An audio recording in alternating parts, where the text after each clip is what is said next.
Hello everyone and welcome to Pittman's Pit for my WWE Hell in a Cell review. Last night, Hell was brought to Boston, Massachusetts, and oh my god, that was one awesome show. Honestly, I don't remember the last time I was on the edge of my seat saying, holy crap, so many times in one freaking pay-per-view. It's been ages since I was that emotionally invested in the WWE. There was some duds here and there, but honestly, some just weren't epic. But honestly, I can't even think of one bad match. The first show kicked off the way I thought it should. Roman Reigns' Hell in a Cell match for the United States Championship against Rusev. It was violent, it was brutal, it used the steps, it used a chain, it used a kendo stick, they beat each other all over the cell, and honestly, I thought it was a pretty good match. I'm starting to wonder why the fans hate Roman Reigns as much as they do. Cause, okay, pushing him down in throats isn't the way the WWE should be handling it. But honestly, the more I see Reigns, I can't think of anything the guy's doing wrong. The guy has a good look. He's not terrible on the mic. He can at least talk and I'm not bored to death. But the crowd just doesn't seem to be buying it and I just don't get it anymore. I think that they just need a revamp of his character, start fresh, but honestly, I can't even blame Reigns anymore and I just feel kind of sad for him. Anyways, Reigns wins with a freaking epic spear off the steel steps into the ring and goes for the pinfall. I thought it was awesome. Rusev looked like a freaking monster. He looked like a beast. And both superstars ended up looking the better for it. It was a great way to start the show. And especially since that was the match I was least looking forward to, I was pleasantly surprised with how well it delivered the setup for the rest of the night. Your next match, as I remember it, I might be getting the order wrong here, sorry, but I do get the results right. The next match I remember was Bayley versus Dana Brooke. Yes, that was the second. So, Dana Brooke and Bayley. They came out, Bayley got another great reaction. He did the waving inflatable tube men, and the crowd was already on their feet for her. They seem to love them some Bayley, and frankly, I love her too. She's awesome. She's just this cutesy, lovable woman that you just can't help but cheer for. You'll want to see her win. And when she gets beat to hell, like she did throughout the majority of this match with Dana Brooke, who was working on her injured arm over and over and over throughout the match, making it hard for her to do the moves right, you wanna boo the heck out of the people that are beating Bayley up. And you wanna keep cheering Bayley and you wanna get behind her so she'll come back and win. Which ultimately is what happened tonight. Bayley started selling the injuries. She did this really awesome spot where she jumped and did the spinning elbow on Dana Brooke. Then Dana, with some really great in-ring psychology, as I said earlier, she worked on the arm, and she even, used these moves that would just target the arm and target the arm, and just work it and work it and work it until she couldn't lift her arm. So that Bayley, he had to struggle until eventually she hits the Bayley to belly. 1, 2, 3, Bayley's your winner. And I think that will set her up, go after the women's championship, at the next pay-per-view, Survivor Series, and he probably won't win it right away. I honestly don't think she should. Then again, I don't think who is women's champion should be, but we'll get to that first. I have a lot to say about that. But overall, good match. Dana Brooke is getting better in the ring. She's this snarky, really stuck-up heel that people love to boo, and I'm really getting behind it. So, 2 for 2 so far.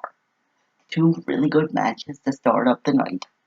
And then it went down a little bit, but honestly, not by much. Your next match was Enzo Amore and Big Cass coming out and facing the club, Luke Gallows and Carl Anderson. And before the match actually started, I have to talk about that freaking promo that Cass and Enzo put. First off, just the fact that the second they came out there, the second their music started to hit, the crowd was already boom. They were already on their feet. They were already going bananas for it. They loved every second of it. They were doing the whole, my name is Enzo Amore, and I am a certified G and a bona fide stud, and you can't teach that. And it was amplifying Enzo's voice because they were doing it so dang loudly. They were behind him. And honestly, I am behind him as well. I love Enzo Amore and Colin Cassidy. Big Cass. Then they got in the ring and they started talking about how from here on out, Carl Anderson is now known as Andy, and basically because he hits like a girl, and he just looked, basically Enzo said, dude, I've been with women that are bigger than you. Said, from now on, Luke Gallows is now Big Gal.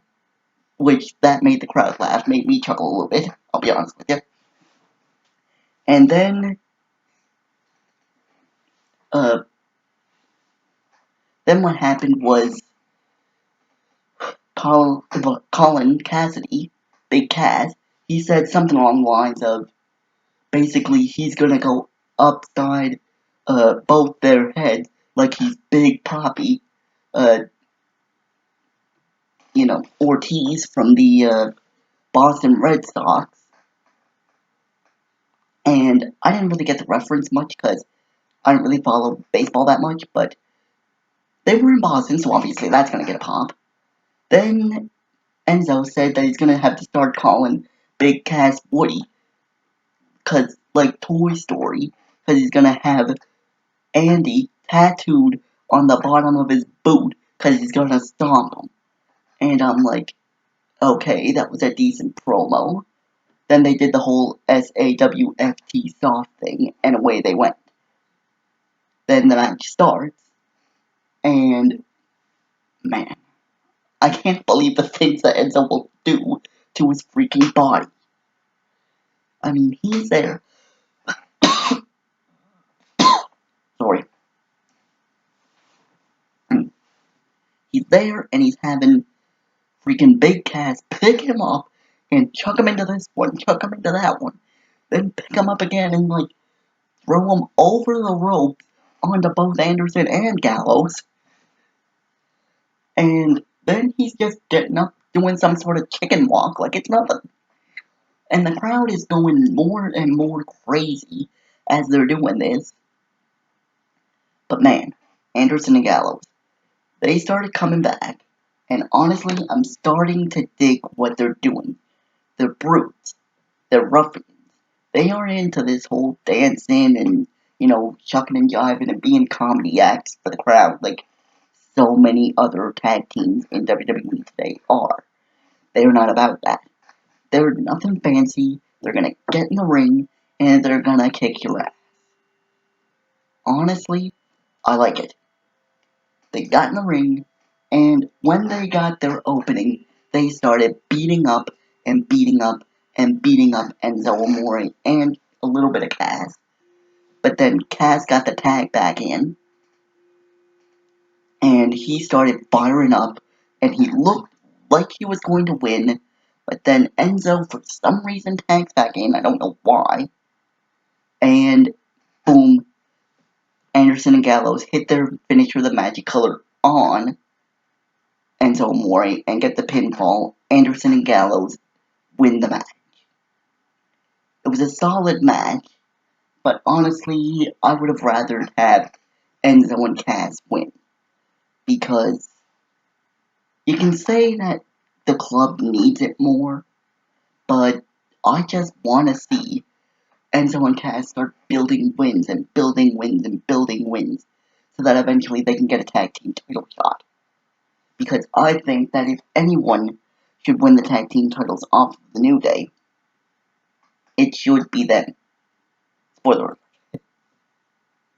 Next up, we had the WWE Universal Championship match.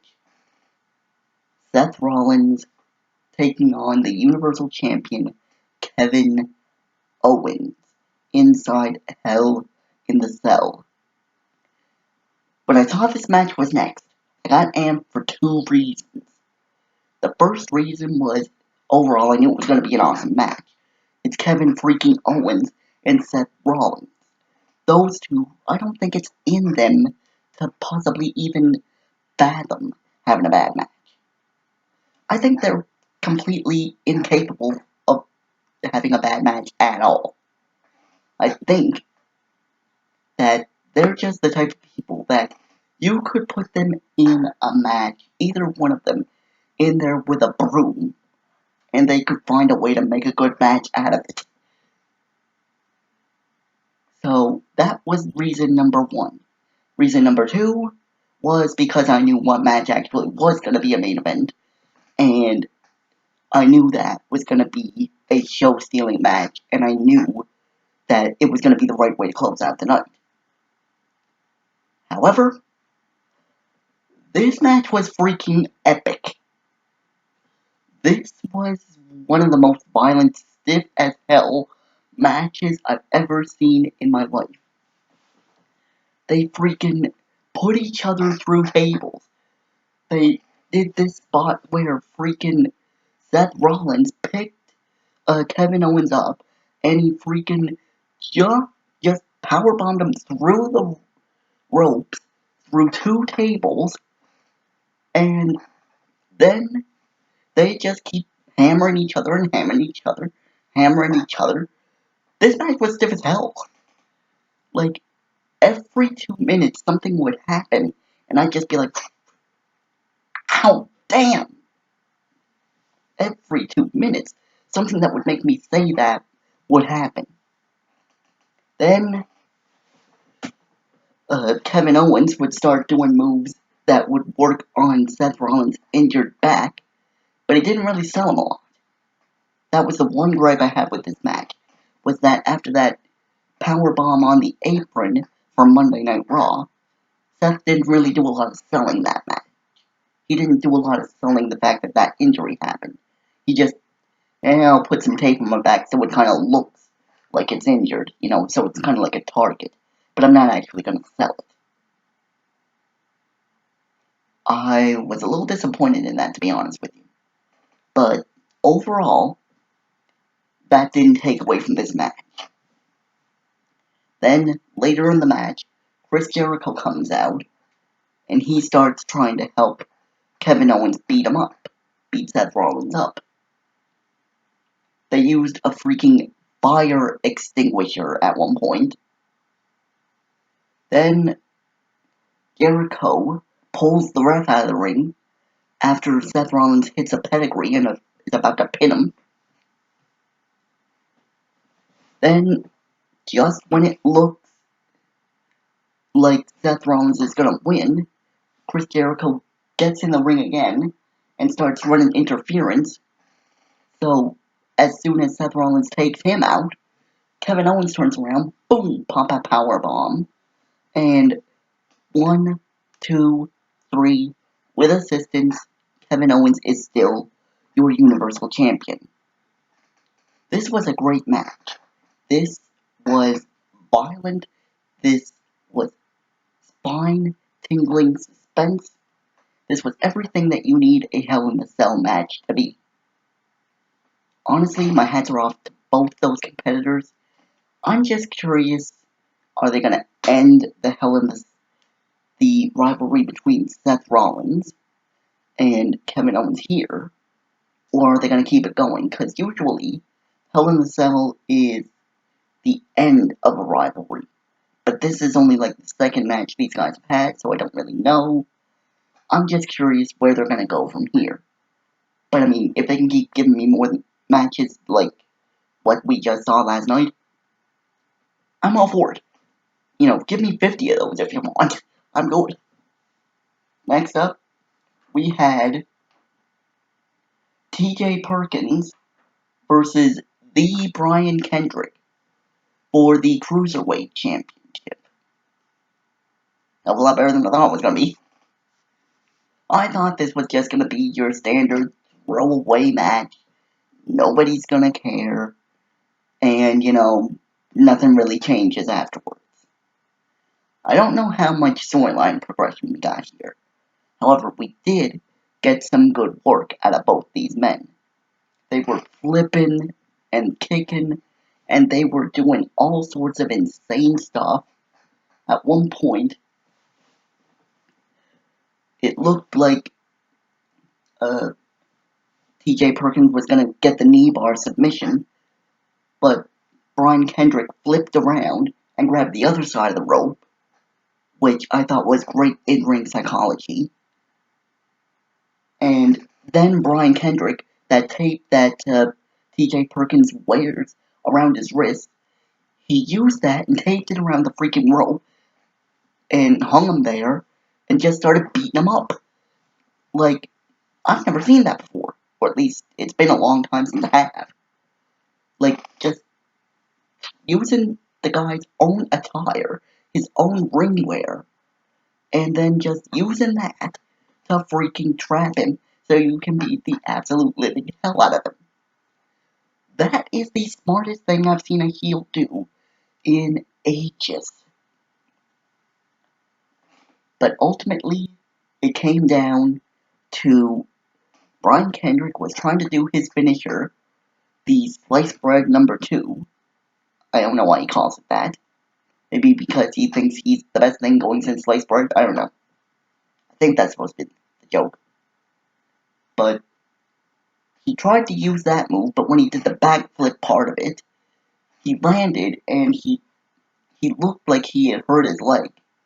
He looked like he had an injury. He was down. So, TJ Perkins, because they were going with this angle of them being friends, Kendrick and TJ Perkins have this long history together. So Perkins comes over and he tries to check on him, and then boom! Freaking Kendrick headbutts him, locks in his finisher, the Captain's Hook, which, by the way, I hate that finisher name. Can you come up with something less juvenile than that? I don't have any suggestions, but I just think that the name the Captain's Hook is just a really freaking dumb name for a finisher. So anyway, he headbutts Perkins, locks in the Captain's Hook, and he's wrenching it and wrenching it and wrenching it. It looked painful as hell. But ultimately, Perkins had to tap out, and your new Cruiserweight champion is Brian Kendrick. No. The Brian Kendrick. By now, I knew that this was going to be a great night. And I was just, my excitement level was going up and up and up and up. And then I realized what match was next. Let's talk about it. New Day versus Cesaro and Sheamus. New Day comes out with their typical, really funny, really hilarious, corny, cheesy, epic promos they always cut. They're famous for them now at this point. And they talked about New England because Kofi Kingston is a huge fan. By the way, go Pats. He was wearing Rob Gronkowski's shoes that he usually wears when he's playing. And the fans went nuts for it. They started chanting 69, 69, 69, which is Rob Gronkowski's number. And so they start doing their pandering thing. They do the whole New Day Rocks thing. Dancing around, clapping around, New Day shtick. Then the match starts. And Xavier Woods and Big E are the ones that represent the New Day in this match. So, what ends up happening is Cesaro and Sheamus come out. They're still not getting along. They're still doing the whole, reluctant tag team BS that they're doing.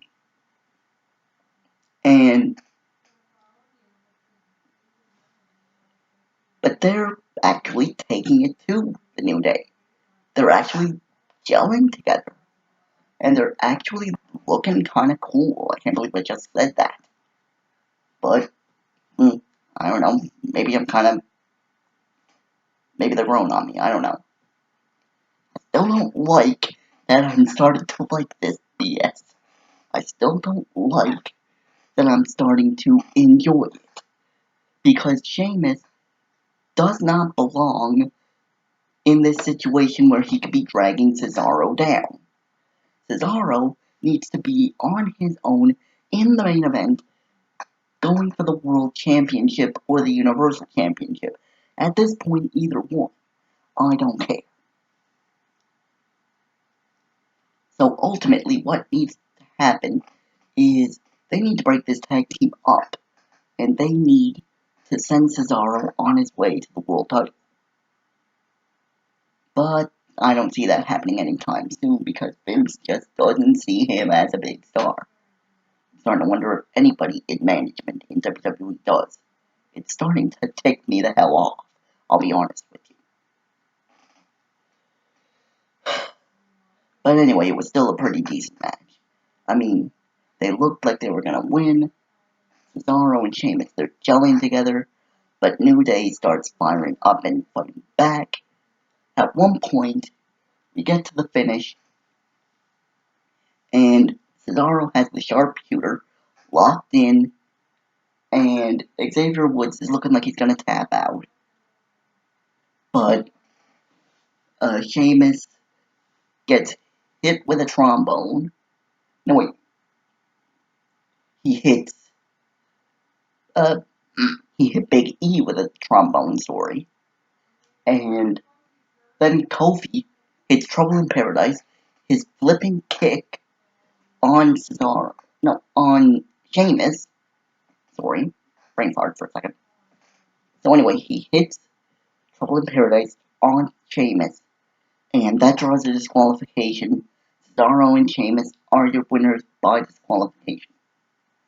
But still your tag team champions, the New Day. That was an okay match. It was decent. I just don't really care about Cesaro and Sheamus as a tag team. I care about Cesaro on his own. This is just doing complete opposite of what they need to do for Cesaro. And Sheamus, frankly, I don't care about him at all.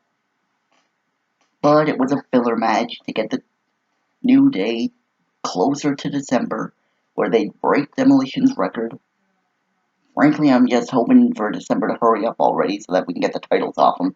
Because, frankly, I think at this point they've done all that the New Day can do as a tag team. They're entertaining as hell, but I don't think they can do much more with it. They need to drop the tag team titles in December after that record is broken. And then one of them needs a world title push. That's the end of that. So, overall, decent matches with varying levels of excitement connected to them have been the story of the night so far. However, then we get to the last the part everybody is waiting to talk about. What can I say? I'm sorry, but damn, that match was freaking epic. We had the Queen, Charlotte, versus the Boss, Sasha Banks, in the main event for the Women's Championship in a Hell in the Cell match. And right from the entrances, this was already epic. This was already the stuff of legends. Charlotte comes in on this, like, Trojan freaking cart or something like that. They're got these dudes carrying her on her shoulders. It's freaking insane and kind of funny now that I think about it. But oh my god, it looked cool. She starts coming in, you know, with this freaking robe, this gold robe, and she gets in the ring and she's hamming it up. She knows the crowd is gonna boo her. She's just hamming it up because they're in Boston. They're in Sasha's hometown. So, of course, she's just like, alright, here I am, people. Pretty much, here I am, and let me have it. I know where this is gonna go. Then, Sky's the Limit hits. Sasha Banks' theme hits. And oh my god, he didn't even take a step out. And the crowd, boom, they blew up. They exploded. They went freaking more nuts for her than they did for anybody in the whole night. They went off their freaking heads. Hell, I kinda went off my damn head. I managed to keep myself quiet because I had people in the house that were trying to nap. But at this point, I was going out of my mind. She comes out in this badass looking car. Like, oh my dear lord, that ride looked freaking sick. I would kill to have anything like that. So, she comes out in this car, pops up out of the hood, holding the championship. They mentioned something about, like, her family's there. Her brother is there. Her mom is there. The people that she trained with in wrestling camp are there. All these people that Sasha has known throughout her life are there. I don't know if they panned the camera to any of these people. They pretty much just kept it on the women, where it should be. But I think that it would have been nice, but they didn't necessarily need to do that. So, they brought in Sasha Banks, and they let her in the ring. And she's just staring down Charlotte. And you can see the emotion on both of their faces. They announce it as the main event. They give the announcements. The crowd's already going nuts for both of these women in different ways. Negatively for Charlotte, positively for Sasha. They're going nuts. They're ready for this match. I'm ready for this match. Then the cell begins to lower. And they just do this shot of both Charlotte and Sasha looking up like this. Just looking up, selling the fear of, oh shit, what the hell did I just get myself into? It was just like, oh my dear lord. Now I'm gonna compete in this thing.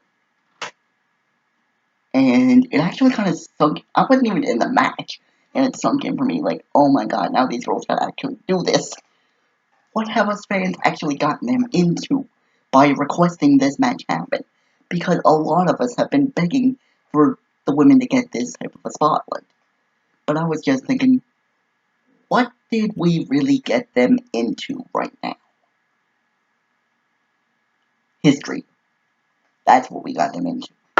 A history-making moment. And don't get it twisted, it wasn't all us. They earned this. They've been busting their butts day in and day out, match after match after match, since NXT freaking T. And they've been going at it all the while. So this does not surprise me in the least that we got to this point. The match begins. The cells, actually, the action began before the match even did. Like, the cell's lowering, it's not even fully lowered, and Charlotte just, boom! She freaking clobbers Sasha with a pretty stiff looking shot, knocks her out of the ring, under where the cell was. They roll out, they start the match outside the dang thing. They start the match in the freaking crowd. They're brawling through the crowd, they're fighting, and I'm already amped up, like, oh my god, this is gonna be violent, this is gonna be awesome, get her Sasha, get her Sasha. I'm just going off my head already. And then they started getting closer to the actual cell after it was lowered. They fought back through the crowd, back to the cell, and then they began to climb. I kid you not, I literally looked at it, I was like, oh my god, one of these poor girls is gonna get killed. Literally, one of these poor girls is going to die. And then they're fighting on the cell, they're smashing each other's head into the cell while they're clinging to the freaking wall of it. Then Charlotte drops first. She grabs onto Sasha's legs and power bombs the hell out of her off the side of the cell through the announcer's table, folding her up like a damn accordion. And the crowd burst into a holy, well, SHIT chant. And the entire time, I'm just here with my mouth covered, you know, just like this. I'm just like, whoa, oh my god. I couldn't believe what the hell I'd just seen, and this was the start. So, they bring out a stretcher, and at this point I was worried. I was like, oh shit, they messed it up. Sasha's actually legit hurt. And I was like, now they're not going to be able to do the match, and this is going to put a blemish on the women's division, and they're never going to trust him for a spot like this again. It was a ruse. Thank God it was a freaking ruse. You got Charlotte in the ring, she's saying, na na na na, hey hey, goodbye, you know that song. She's doing that, and then they're announcing Charlotte as the winner by forfeit. Before the announcement could finish, Sasha just gets up like, no! And freaking Mick Foley's her butt off the damn stretcher and crawling, like basically hobbling herself back to the cell. She wants to start the match. He punched one of the freaking EMTs in the face and then climbs back in the ring and goes after Charlotte. And they're throwing each other into the cell, suplexes into the cell. They're pulling out freaking chairs. They're pulling out freaking tables, which it's a shame that neither of them freaking broke except the announcers. That was the only one that actually managed to break. Which really sucks, because I feel like they were trying to go over the top. Now, the match was amazing, but I feel like they were trying to go over what it actually ended up being. And it's just a shame that those two spots didn't really want to cooperate with them. But overall, it didn't even blemish the match. Like, these girls are so talented and tenacious, and frankly, both crazy as all hell. I mean, seriously. Who else do you think would put themselves in a situation other than Sasha Banks, where she's gonna get herself powerbombed off a steel cell through a table. And who else do you think other than Charlotte is gonna be crazy enough that she's gonna get herself suplexed into a cell? She's gonna get herself freaking this move where Sasha jumps and uses her knees to like smash Charlotte into the cell, like back of her head first, and then does the same thing when she's lower on the ground, basically getting her face. Who do you think is crazy enough to try that in the women's division? I don't think anybody other than those two is. And then we get to the finish. I'll be honest with you. I've done a lot of thinking about this. I even told one of my buddies, like, hey, this isn't so bad because this, and this reason. I said something along the lines of, you know, it does more for Sasha because, well, basically because now she's more over because we want to see her win the title back, and who would they really have to send after her, because I don't really think that it's the right time to turn her heel to go after Bayley. Because you'd have to have her be heel.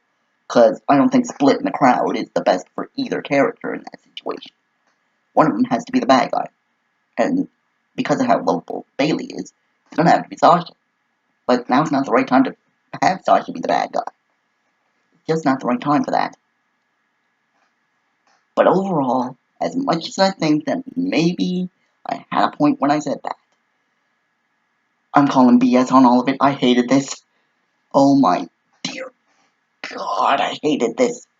The more I think about it, the more I'm just like, you see Sasha get thrown twice into the tables and then get hit with natural selection. 1, 2, 3. The crowd was devastated. There were fans crying. The boos could be heard. Probably in freaking Jersey. I think I could legitimately. I'm in freaking Canada, and I think I could legitimately hear some here. Granted, they might have been coming from me. I digress. But what we have here is a history-making match with, frankly, I'm sorry, there's no other way to put this. Apologies to anyone that doesn't like cursing. A grade A bullshit ending. That's the only way to describe this. This was some bullshit. You mean to tell me? Now, I can say all that other stuff about, oh, it does better for her character. You mean to tell me that you're gonna have Sasha go into her hometown at the main event, after everything she's put herself through, the nights that she spent putting her body on the line? Granted, Charlotte's done the same.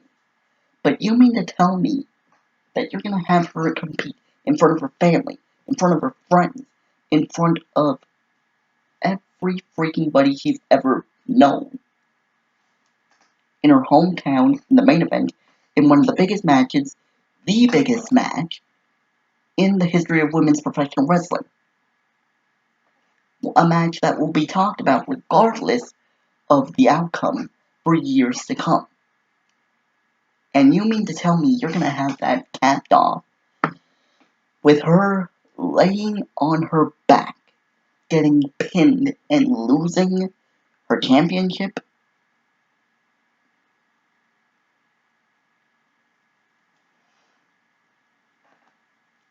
What the blue hell, WWE? What the actual shit were you thinking? I know what I said about better for her character, but frankly, this is one of those moments I'm gonna just let myself be a fan.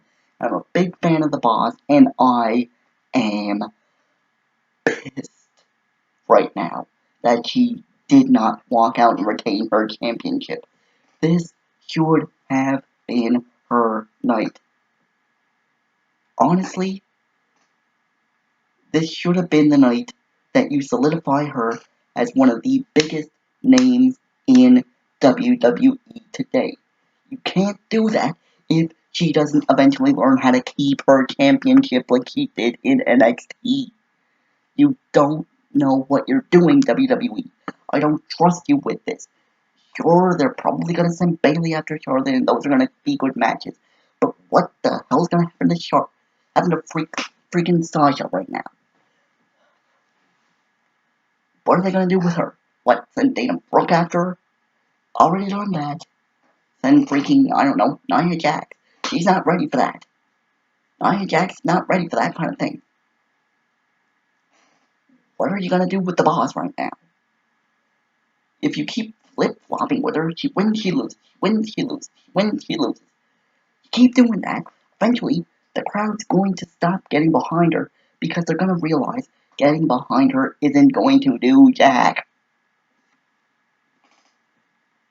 So overall, it's a great show, but I feel like this is one of the most terrible booking decisions I've seen in years for that ending.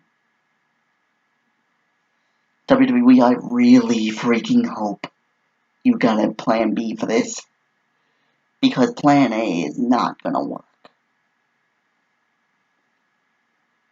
Well, that's it for me. I hope you enjoyed this video. If you did, please leave a like, a comment, a subscription, and share this video around anywhere you possibly can. I'm trying to make something out of this channel. I would like to end this video by wishing every single person watching a very happy Halloween. To those of you going out tonight, please be safe and have a great time.